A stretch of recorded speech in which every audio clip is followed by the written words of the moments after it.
Well, hello everyone. It is I, the real Randy Chavez, coming at you today with a Veve OMI update video. This is a live stream with Veve legend, OMI whale, Uncle Jeremy Padawer. Guys, if you're new, welcome. For not, welcome back. Love y'all. Everyone say hello, Dachi. Hello, Dachi.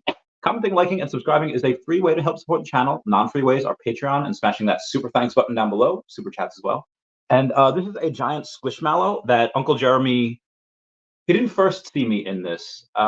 He had seen me in this most recently over in San Diego Comic-Con in 2022. I hope he's not embarrassed by what I'm wearing. I'm supposed to do an amazing intro for him. Anyway, here we go. Yo! Oh, what's going on? How's it going, fam? Good, man. What's going on?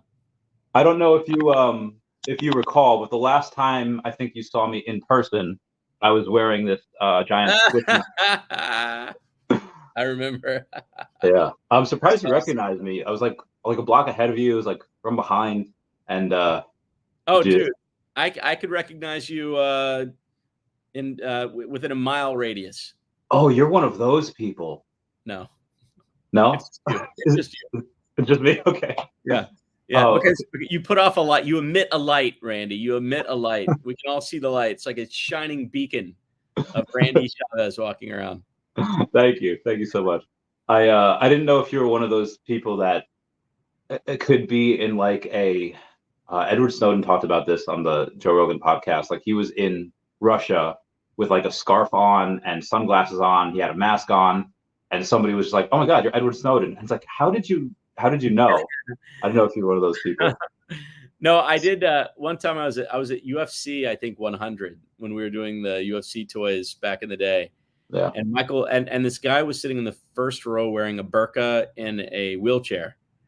And I thought, oh my God, that's Michael Jackson.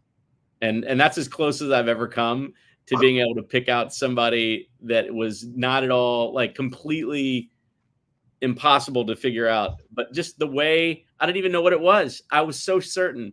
And then I was watching I was looking at something online like days later. It was like Michael Jackson at the UFC. I was like, what? That was Michael Jackson. I knew it. You knew. So you're a man of many talents. You have a lot of things going on. I was supposed to do like an epic introduction for you. And then I don't know what I was talking about for 2 minutes, but that's. You want me to do the epic introduction? I can do it.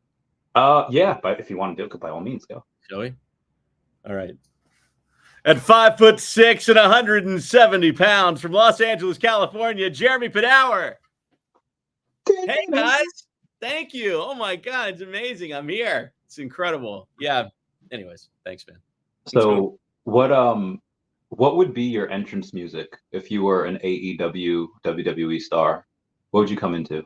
What would you walk out to? My entrance music would probably be I Won't Back Down by Tom Petty. Okay. Not because it would motivate anybody but me. Okay. But the key to entrepreneurship is resilience. The key to anything where you're trying to achieve something that is hard is resilience. Hard work is important. Don't get me wrong. Hard work is critically important. But I know a lot of people who work very hard that hit a wall and they can't get through it. Yeah. And so I love Won't Back Down by Tom Petty. That was a very inspiring song for me. And to tell you the truth, that would be my walk-up music. So you mentioned entrepreneurship, and you were entrepreneur, I think, like from the get-go. And then, that led you to founding Wicked Cool Toys. It led you to go and being absorbed by Jazzwares, led you being CBS. So you've gone from entrepreneur to high-level executive, kind of back and forth.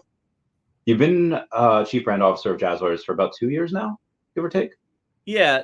I mean, essentially, once we were acquired, that was the role that I stepped in on. Yeah. But we formalized the name of it.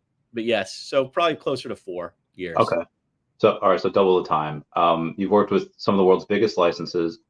How has the role of chief brand officer of one of the top toy companies in the world, how has that changed? And what has that taught you for a seasoned veteran, if it's taught you anything? I mean, so for me, the bigger we get, the more this job becomes a culture and people job. Okay. I think the two big things that I've learned in general about being part of a company that's large, and I'll tell you a quick story in a second, is that number one, culture means a lot. It's very critically important. The people you have around you, listen to what they have to say. Don't be a purely authoritarian figure, or people, tend to do their job with less of a heart and soul. They tend to learn less the more you're telling them what to do. Don't try to control anybody. Let them take on their own opportunities. But that's part one. Part two has to do with the spirit of the organization. And the spirit of the organization can't just be a franchise management company. So when you're $1 billion company, you could just focus on your big franchises and try to make them bigger and bigger every year. But what I like to do is say, let's do that and also pretend like we're starting fresh. So we always have to have new opportunities and new business. So there are two types of people in my world. Okay. There are the franchise managers, and the franchise managers focus on big brands, Barbie or Squishmallows or Hot Wheels. And the objective is to keep those brands stable, meaningful, and grow in a moderate pace because they're big billion-dollar properties. Then there are the types of personalities that just want to create new stuff. If you leverage too heavily just the long-term franchise management minds, you lose the spirit of what a toy or a trend organization is. But even though that's huge and big, you end up with a bunch of people that know how to manage consumer products, but they don't necessarily know how to create. So those have been some of the big lessons for me. Number one, people, culture, spirit. Number two, always look for new opportunities in business and try to trailblaze in that regard. But I will say one more thing, Randy. So when I started my career at Mattel, and I left to go to a smaller toy company as an executive, someone said to me, and it will always stick with me on my exit, Jeremy, you're 29 years old and you work for a multi-billion-dollar company. If you leave, you may never work for another billion-dollar company again. You're too young to leave this. You've got too much of an opportunity ahead of you. So here's what happened. I was an executive at a company that was small. We got to $1 billion. And then I co-founded a company that today, after acquisition and after everything, we're on our way to being a multi-billion-dollar company. I just want everyone to know, do not let someone else's narrative change the way you operate just because it doesn't meet what their expectations are, how they feel about the universe. Don't let their paradigm affect your potential because it's their paradigm. It's not yours. Okay. Be open to the world and the things that they have to say, but don't let it rule your next moves, especially if you're entrepreneurial and especially if you like to create things, because people who can create things are very rare. So sorry, I've become now all of a sudden I became a spiritual leader. Dude, you need a master class. You need a book. You need so. I wish there was a. And I know you're doing what you love. I just wish there was a. Even the conversation we had last time with Rashid, like I wish so many nuggets that were dropped in there, and I wish that was recorded because I don't remember them. I just wish you could have that little bug in you that just every time you have a cool thought, just like speak it, whatever, and then put it into somewhere. I think the world needs that. Thank you. Listen, humans have a lot in common, and we tend to focus on the things that make us different from one another. And the things that make us different from one another are often quite trivial, like genetics that change your skin tone, like religions that predate anything else that we can even think of. And all of these things are important. Don't get me wrong. They're important because they're important to the individual. But where we have a lot of commonality is vastly bigger than where we have differences. The commonality is often found in our outlook. It's often found in our interests, in our fandom, in our ability to generate good ideas. Like, it goes so far beyond anything that's genetic. Genetic is such a joke. In fact, I personally believe that 20 generations from now, this is just going to be a vestige of time. Like, they're going to look back on this and they're going to say, weren't they cute? Weren't they cute? Because we focused on things that were pretty trivial, really.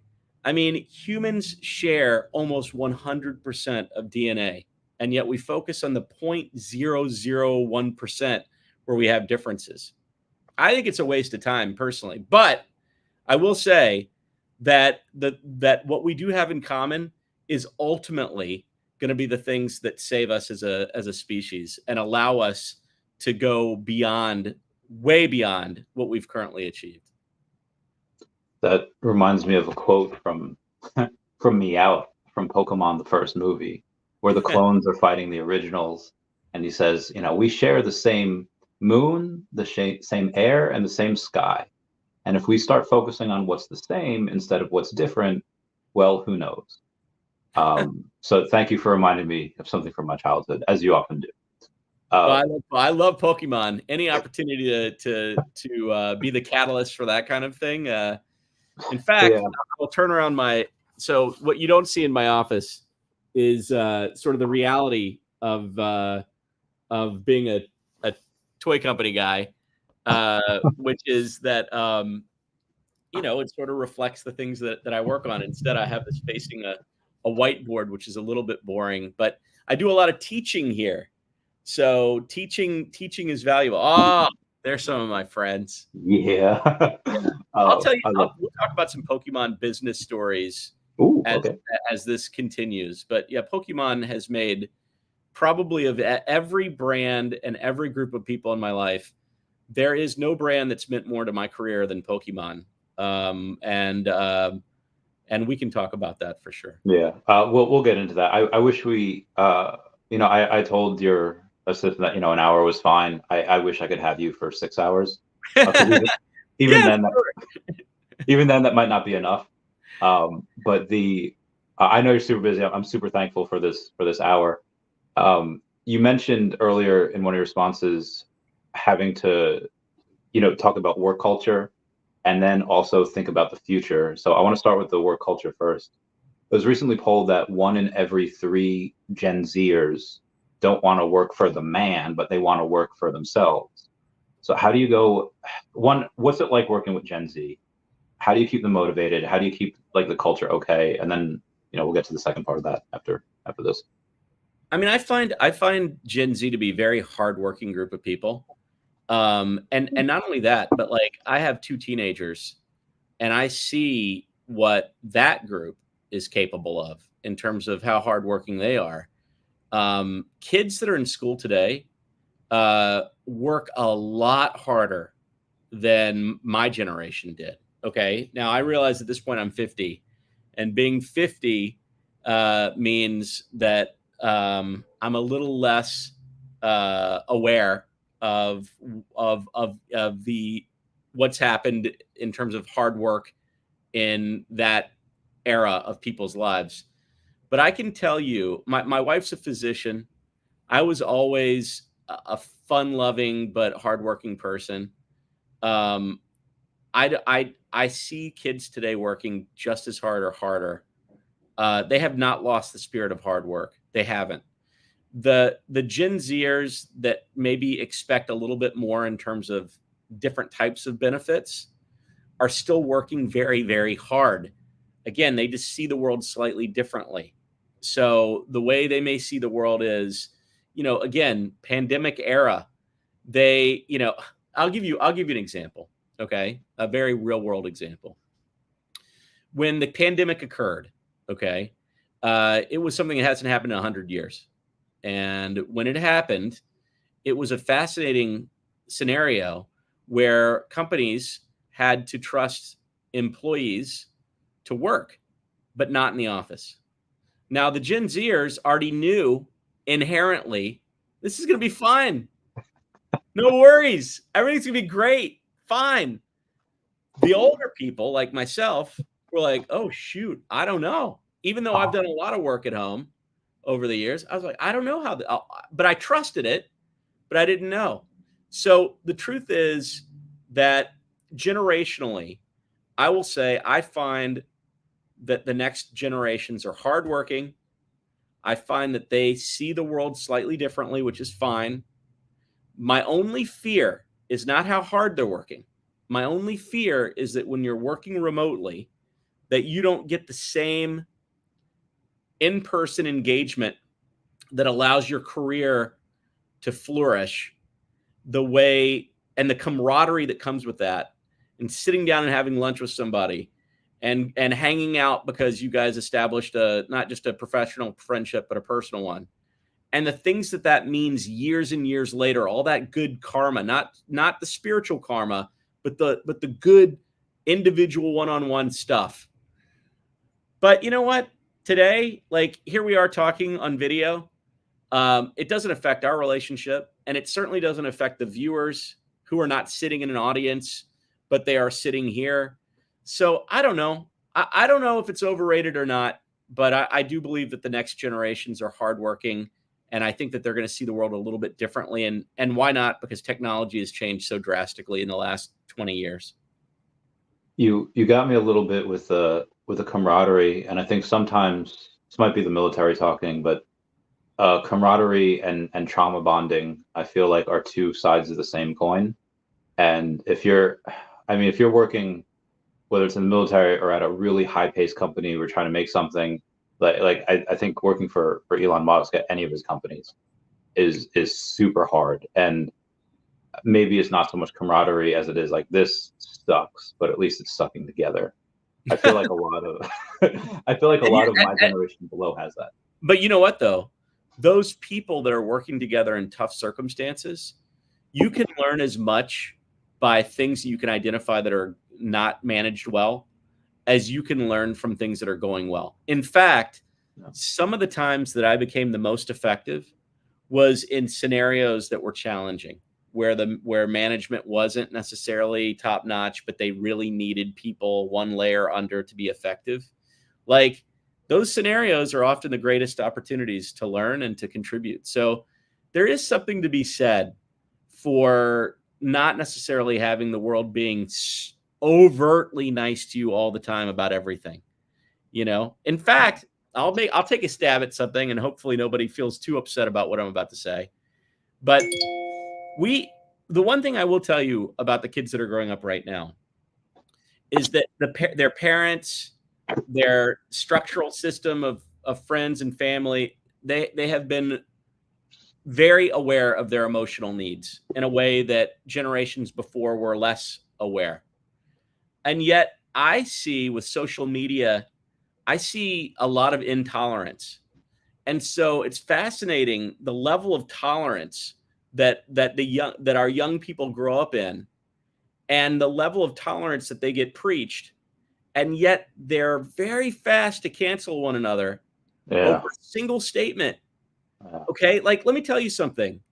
You can do good things for 30 years for people. You can say one thing in one bad moment, and that one thing should not overtake your cumulative life's work. And I really believe that true tolerance is saying, let's weigh that one dumbass thing that person said versus the mountain of positivity that they've brought. Because if you measure every single person in their worst moment, everyone is subject to being canceled. I promise you, I'll stand in that line all day long. Everyone. And if you try to live a perfect life, you'll never create anything. So, like, I really think that that true tolerance is somebody saying something that hurts your feelings and you acknowledging it, taking a breath and coming back and trying to see if you can work it out, and not just saying that person's gone forever from everything. That's what tolerance is to me anyway. I love that you said that. Twitter's a war zone. There's a quote, friend, I don't know who said it originally. Friend Jason said that doesn't matter how many good deeds you've done, you'll always be remembered for the worst thing you ever did, or in this case said, because Twitter is just like, oh yeah, like I mean, things happen on Twitter. Somebody says one thing like Yeah. 12 years ago, and then they get canceled. Well, but here's the thing: people evolve too. You can dislike who somebody was at 20 and love who they are at 40, and we should have the opportunity to evolve. Okay, but also we should also be aware that the things that you write have some level of permanence. So I don't know where the line is, to be honest, but I know right now we have a society that tries to treat each other well, but we are willing to rip each other's hearts out. And I do believe that that's not true tolerance. And I don't believe that that even fits the biblical definition, or if you don't believe in anything, that doesn't really benefit humanity if you're just looking at it person to person. So true tolerance, again, is being able to disagree, is saying something that could be potentially hurtful, but then recognizing this person is more than just the sum of that singular thing that they said. And I think that that if we can ever get there, that's true tolerance. I think we will. I think just the pendulum just goes from one end to the other, and then eventually it won't have such wide a swing. It'll be lower and lower, and then at least in the first world that should happen. I think I would love to think that that's the case, because it's been swinging relatively wildly recently. So I'd like to see a little less of that swinging then. Yeah, I mean, it does seem that the way in which it swings has had, like, going from like super right to super left, super right to super left. The time it's taken for it to do that is lessening each time. Yeah. So I'm hoping that continues. I would just love to say that I understand the benefit of blindly accepting any political ideology. I do. The benefit is you don't have to think very much. Okay. But the reality of politics is that we should all really believe in the things that we believe, unfettered by any third party. Like if you believe this thing that is a right ideal, and this thing that's a left ideal, and this thing from the middle, that's you. That should be you. That should be who you are. I mean, I simply don't see anything wrong with that. But I don't know. It would be nice. It would be nice if we had more independents joining the mix. But the political system is a rigged game in a lot of ways. It is. So there's a couple things I can go from there. there's so much I want to go over. I'll give you the option. I did this with David Yu in my last interview, and we'll talk about him later. Do you want to go towards the latter end of the statement about political stuff, or do you want to go in the beginnings of your responses about having teenage daughters and relating to the younger generation? I'll let you decide. Oh, whatever. I'll do whatever you want. Look, politics is very simple to me. Believe what you believe, and if other people can't handle what you believe, you know what? Maybe it's their issue and not yours. I mean, if what you believe is that you are willing to sit down and listen to people, collect ideas, generate your own, that's very healthy. If what you believe is that if you don't follow a very specific subset, and that's the only subset you can possibly follow, then maybe you're not doing a lot of critical thinking. That's all. Maybe you're not, but maybe you are. Maybe your beliefs just so happen to match perfectly. I said maybe. I didn't say for certain. So there are those people out there that have given their life and thoughts and everything towards a particular thing, and it happens to align perfectly with one of the two parties. And those people I respect deeply. It's just the blind, completely blind political thought that I am this or I am that, no matter what. That's the part that gets me a little disturbed, because I don't think that's critical thinking. But back to younger people now.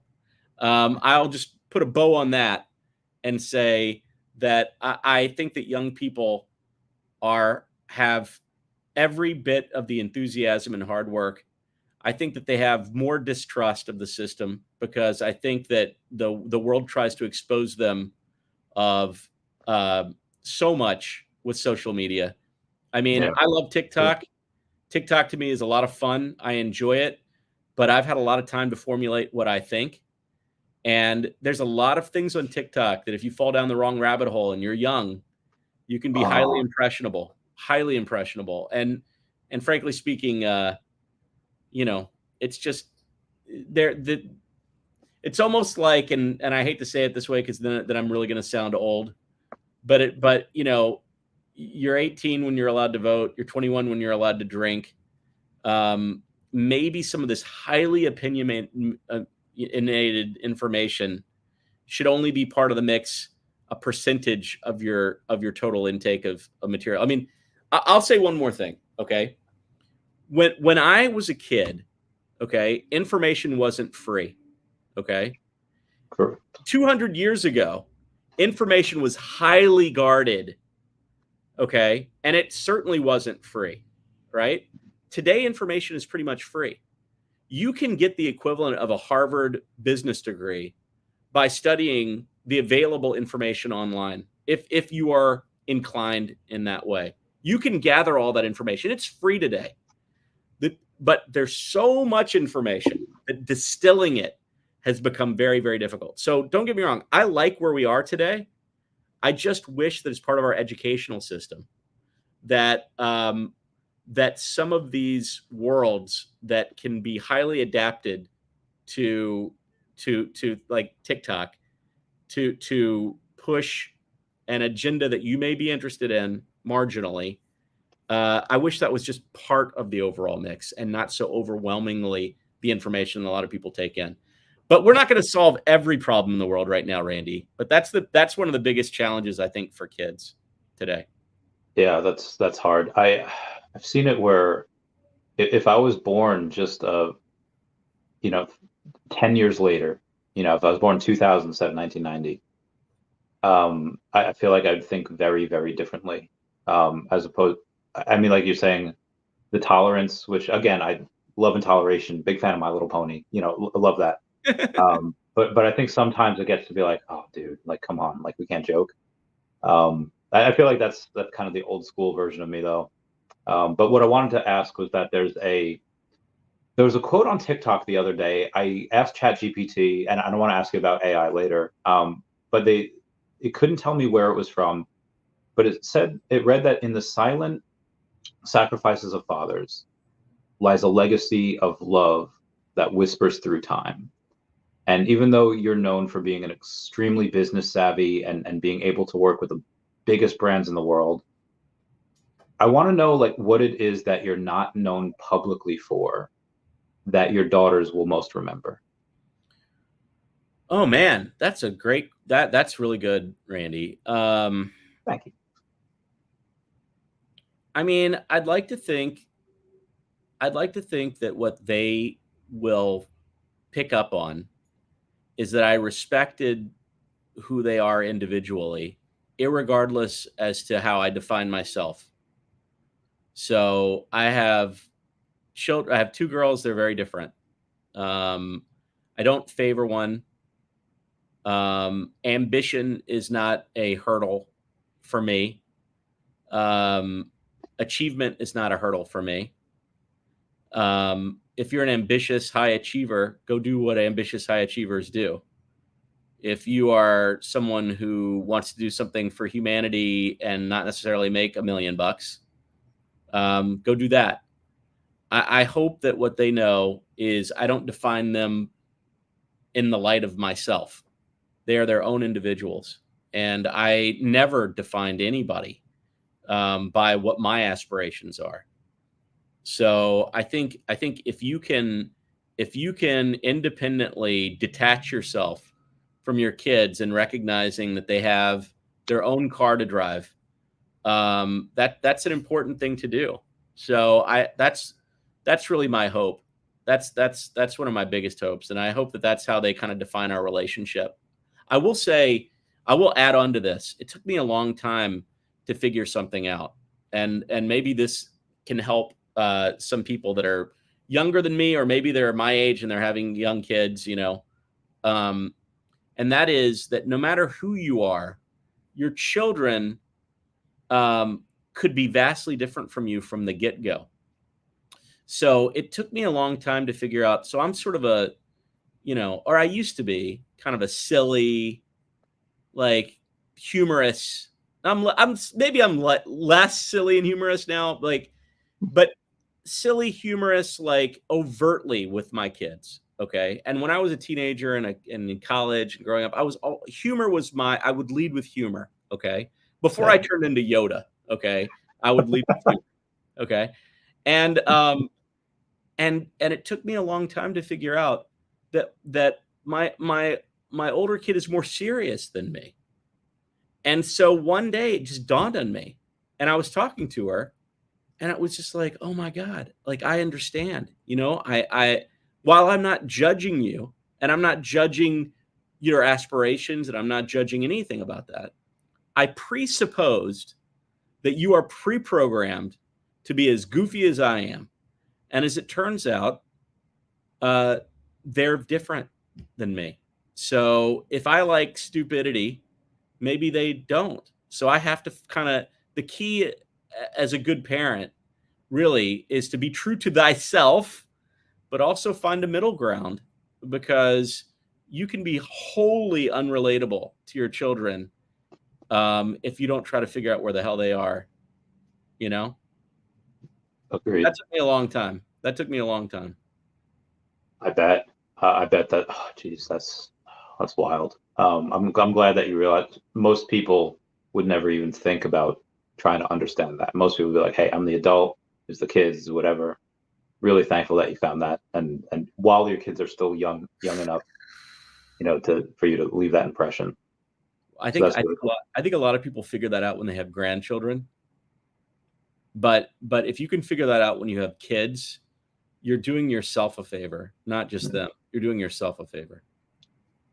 So you do have that connection to the younger people, partly because I think guys are always boys at heart, and sometimes we grow up and can differentiate that. Yeah. So you have that connection, but nowadays, I feel like, especially to be successful in the toy and collectible industry, it is cutthroat. It's hard. You have to know not only what people want now, but you have to know what they'll want in the future. Yes. And nowadays, AI can really help with that. So I guess my next question is, like, have you used ChatGPT or Grok or AI to help with that particular thing? Or is it just still like, hey, this is what my gut tells me, this is my experience tells me, and you go with that, and just kind of like what that process is like? Yeah, so we're utilizing AI. So one of the ways we're utilizing AI is in our coding. So we have an e-commerce component to our business that we're building out in real time, and the lead programmer sits there and codes, but you can see on part of his screen is predictive coding that's filling in the blanks as he's coding.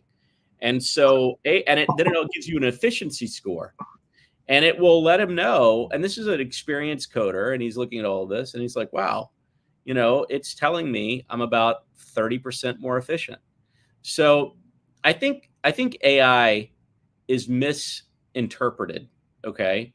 And somebody on my team said people look at AI as artificial intelligence. But the way AI should be perceived is as a intelligent assistant. So flip the two letters from AI to IA, okay? It is an intelligent assistant. It is helping you as a human be more efficient. That's the best use of AI. The worst use of AI, in my opinion, is handing the wheel over to AI and saying, you go critically think about everything while I go, enjoy a drink. You, as a human being, we cannot put our brain on pause while we let artificial intelligence take the wheel. Okay. Now, I know there's a song, Jesus Take the Wheel. And for some people that are spiritual, I get it. That's different.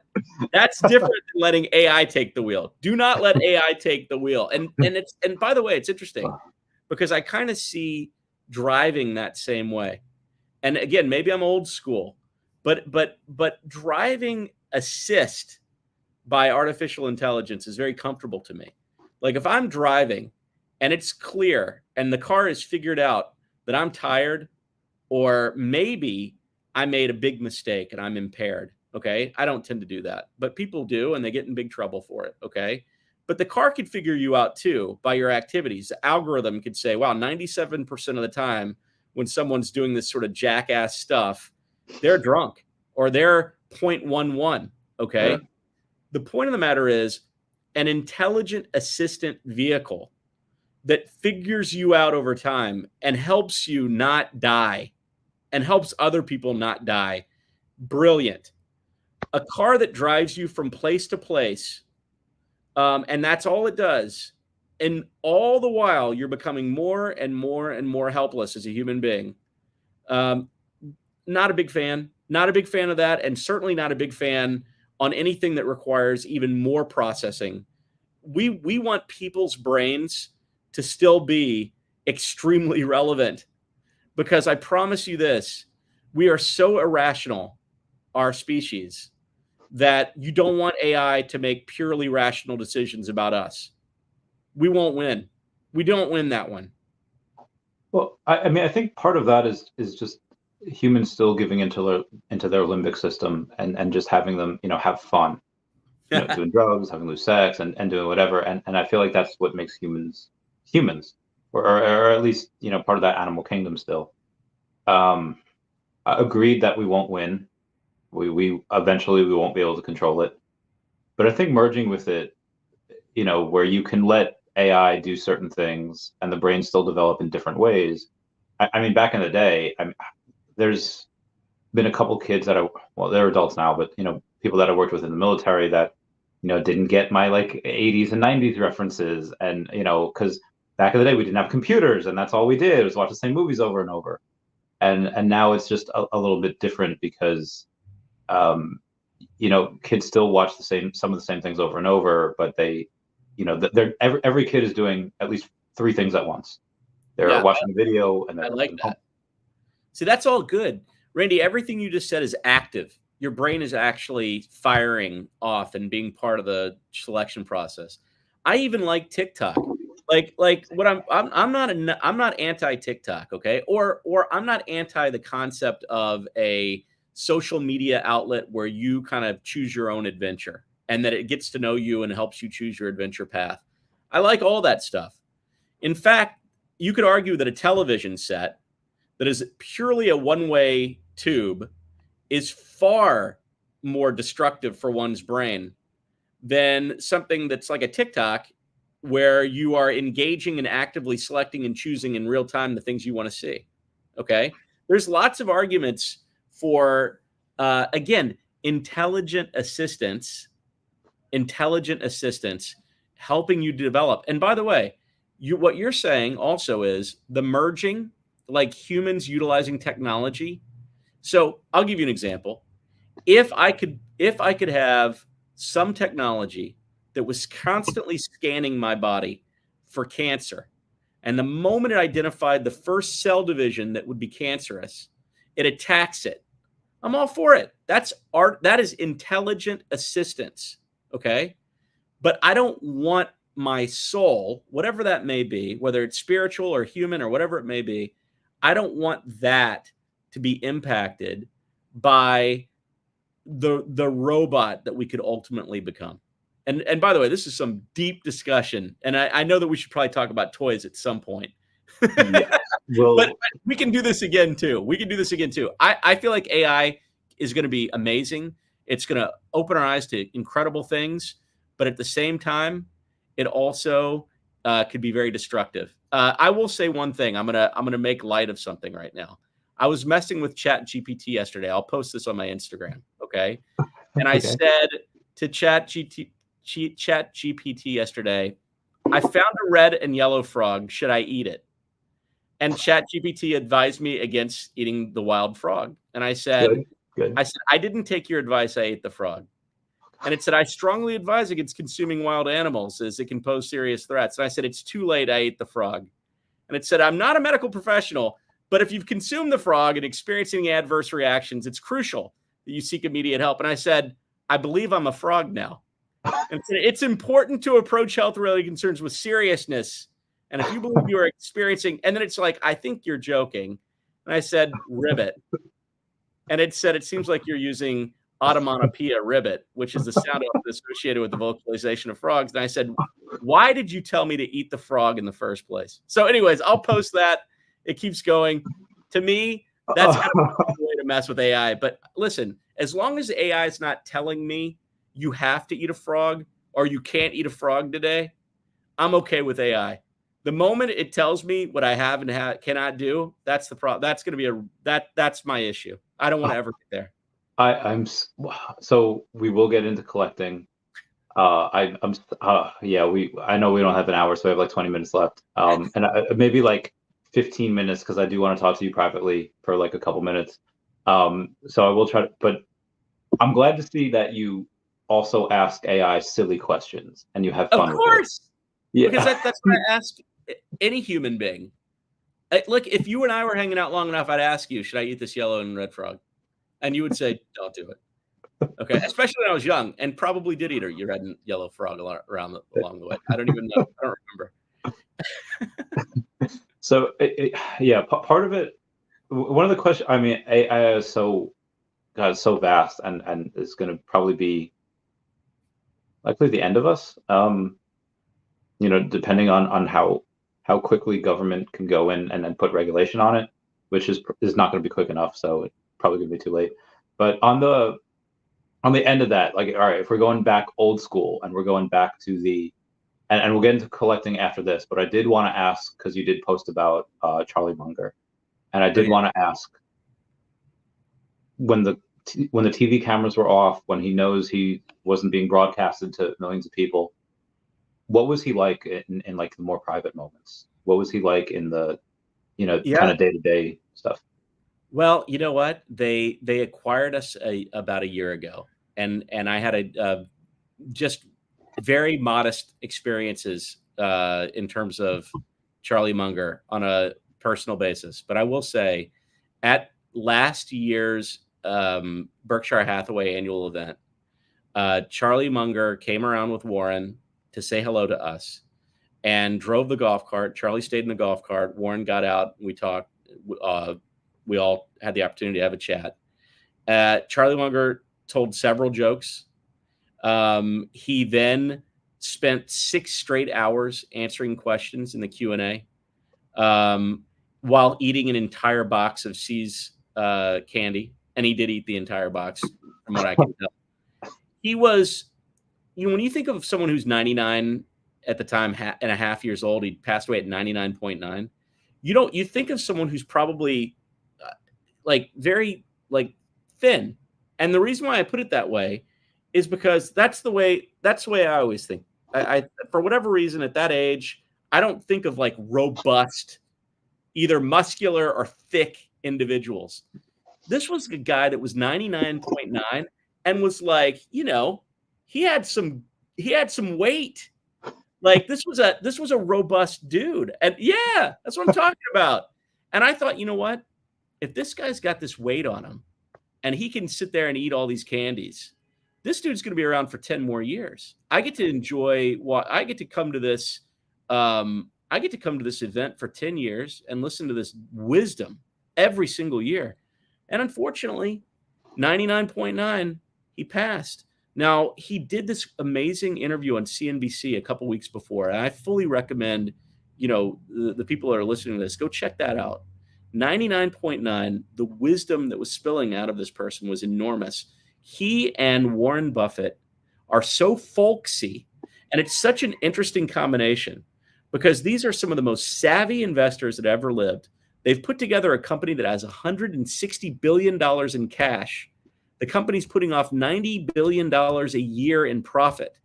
The valuation of the company is $750 billion. And yet, if at this current pace, in less than 7 years, that $750 billion will be in an all-cash position, plus all of the assets that they manage. Now, of course, they'll never manage it that way. They'll make acquisitions. But what I'm trying to illustrate is business and the health of business has always been based on sales and profitability and promises kept. Okay, so you can keep your end consumer going. I have never seen a company in my life, nor do I believe that one's ever existed, that has this level of profitability, this level of diversification. And it was all driven by these two folksy guys who lived well into their 90s, saw multiple world wars, and actually continued to manage this thing. So I think that, of course, Charlie Munger will be missed. I think Warren Buffett one day will certainly be missed. But I think that the spirit of the organization, maybe not the folksiness, okay, because that's hard to recreate, but the spirit of the organization being one of diversification, being one of making good bets on companies, and our company was a really good bet, I have to say. I think that will prevail over time. Listen, I think Berkshire Hathaway, and just my opinion, not financial advice, I personally love the company, and frankly speaking, I probably should never give financial advice, and I'm not right now, but I do love that. I do love that company. So, you as working with him, being part of Jazzwares, be widely successful, in part because it focuses heavily on licensing. Big question here: how hard is it to get licenses? It's hard to get A-level licenses as the A-level partner. Meaning, so when we started Wicked Cool Toys 13 years ago, or 12 years ago, we started with A-level properties like Teenage Mutant Ninja Turtles. But instead of making the action figure, which is like the high margin, high velocity, high volume item, we made the wall walker. So the item that you would throw against a wall and it would peel down the wall. That item has a significantly lower margin to the manufacturer, but it has good margin to the retailer. It's not a very sexy item, but it got us going. So we focused on A-level properties, we focused on secondary licenses, and over the course of time, we graduated, and especially we focused on where the big billion-dollar companies at the time were not focusing, gaming and social media and stuff like that, because frankly speaking, if you're in an old category, don't ever try to compete with somebody on exactly what they're doing. So, to me, in a world where content continues to get fragmented, I believe that there is more opportunity than ever to participate, but you just can't do what everybody else is doing. You have to look for new content, new distribution, new opportunities in that regard. I appreciate that. That's, again, there's so much stuff that I want. So we're going to wrap it up in the next couple minutes. By the way, Randy, I'm all for a part 2. We can do a part 2. Okay. Fantastic. I would love to get you on a part 2. Obviously, I know, you're extremely busy. So whenever that is, convenient for holidays coming up. We'll do it soon. Okay. Let's keep going now. We got some time. Okay. So so now we're into the licensing part. You once said that digital and physical collectibles, they do come with a lot of happiness as well as challenges. Yeah. What has some of your toughest challenges for collecting been like? I think physical collectibles have such a long history and a lot of consistency. So like a major toy manufacturer, a major toy license like Star Wars, you can kind of count the partners that they've had, and you can follow that storyline over time. My fear on the digital space is that is that IP owners have to look at their digital footprint the same way they look at their physical footprint. They cannot over proliferate their partners. They have to be very, very careful about the way they drop product and about and to me, I wouldn't differentiate them very much at all. I think that the digital space got very lost in the concept of NFT and very lost in the concept that this is a club. And by owning this, you are now part of a club. The challenge with those clubs, frankly speaking, is that when there were 10 clubs, Bored Ape and CryptoPunks, et cetera, they made sense. Okay, it's very rare to be a part of this. I'm part of it. I'll have some benefits for it. But a year and a half later, there were hundreds of thousands of clubs. And a lot of these clubs were rug pulls where people were just trying to get your money. And so unlike non-licensed NFT programs are only as good as the plan, and only as good as the grander plan beyond the NFT native property itself. And frankly speaking, profit sharing would be the ideal scenario if you're going to join one of those clubs. So if there was an NFT program, there was 10,000 units dropped, and the objective is, here's the franchise development plan where we're going to have movies and TV shows and product drops and all of this stuff. And by the way, as a 1 in 10,000 owner, you're also a 1 in 10,000 shareholder. To me, that aligns everyone's interests, and it makes true value. It's top line revenue, it's profitability, it's profit distributions to owners. That's real to me. Okay. What's not real to me is all the bullshit that occurred when you had tens and tens and tens of thousands of people saying, which is the next biggest thing. And it was almost entirely bull. Now, on the license side, the reason why I like Veve and I liked Veve in the past is that it seemed very structured to me, that they were going to caretake for individual IP over a long period of time with a very systematic plan, and that the longevity would then follow. Obviously, these are licenses, and they're subject to being taken away and going to the next partner. My hope is that, very much like the trading card business or any of these other businesses that have a level of collectability for value, that there's a systematic approach with longevity in mind, and not just a big money grab, because a big money grab does not keep collectors engaged forever. And that's my quick dissertation. So I'm glad that you mentioned Veve. We'll get into that now. Last time I had David on the podcast, I asked him about venture philanthropy, and they've done things for Ukraine, they've done things for other charities. I was like, have you ever thought about venture philanthropy? And instead of whenever a crisis comes up, because that happens multiple times a year, would you have an arm to do? And before I even fully asked my question, he said, we already have that plan. Like we're already working on it. So what are some ideas that you might have that could help it? Or what are some ideas that you would implement if you were kind of head of Veve and were able to make those decisions? I think most companies have philanthropic arms. And the philanthropy has a lot to do with need. And need comes in so many different ways. People who are hungry, people who are in danger, people who, identify a particular way, and that puts them in a terrible position in a particular culture. Like, bottom line is this, okay? Philanthropy is something that is specific to a company. And I don't stand in the shoes of any other company other than this one that I help manage. And I'll just say that our approach to philanthropy is that we want kids to be happy and have toys, and a lot of kids don't have that opportunity. So that we make sure that we put ourselves in that position. And I'm not going to go through the litany of things that we do philanthropically, but I also don't want to judge what somebody else is doing philanthropically, because it's impossible for me to see everything that's happening there at this particular time. I will say that it's good to hear that it's part of their culture. And when you make philanthropy part of your culture, it does make people look at each other within the organization much more human. Because if everything that you're doing all the time is just for profit, sometimes that can get a little bit of underwhelming from a humanity standpoint. Agreed. Thankful to hear you say that, and really humble of you to say that, hey, we're not going to talk about all of our philanthropic things that we do and the goals that we have.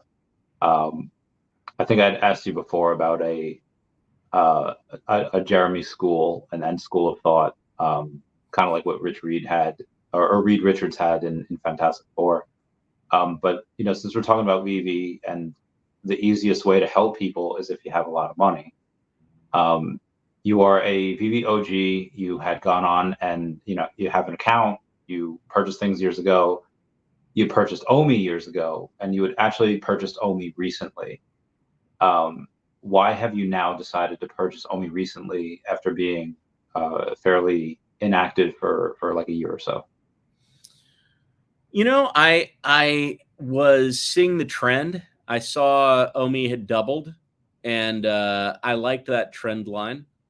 And sometimes when you see a trend line like that, it means that things are on the early part of a serious move upwards. That didn't necessarily formulate this time around. But I also like to be someone who is consistent. So, like I said, I've never sold. I've made another round of purchasing. I've lost money on that. But look, I'll leave part one with this statement. Okay, exchanges, utility, and it's not a marathon; it's a sprint. Marathons are for old business categories, not for new ones. You have to establish yourself and your utility fast. This is not a marathon. If anybody says it's a marathon, you are fully, your own opinion is valuable. I'm sure you have your own perspective. This is mine. Okay. So when I say these things, I'm not saying that I'm willing to say that and somebody else is wrong. It's my experience that the newer the category of business, the faster you have to run, the faster you have to put these things in place, or you lose people and you lose their desire and you lose their respect. So what I would hope in 2024 is utility, exchanges, and fast development. And finally, the recognition that OMI is the engine in the Veve vehicle, in my opinion. Okay, at the end of the day, that is, to me, the heart and soul. Collecting is also a critical part. It is the absolute mission of Veve, but the engine is OMI. So we can do part two next time. I think you'll be very, very happy with what's to come in the coming months, even coming weeks. Do you have time to talk 5 minutes off camera, or you got to go to the next appointment? I've got to go to the next one, but call me later. Will do. Right. You have my number. I'll text you my number. Okay. Everyone say bye-bye to Dashi. Thank you so much for coming. I love you all. Bye-bye.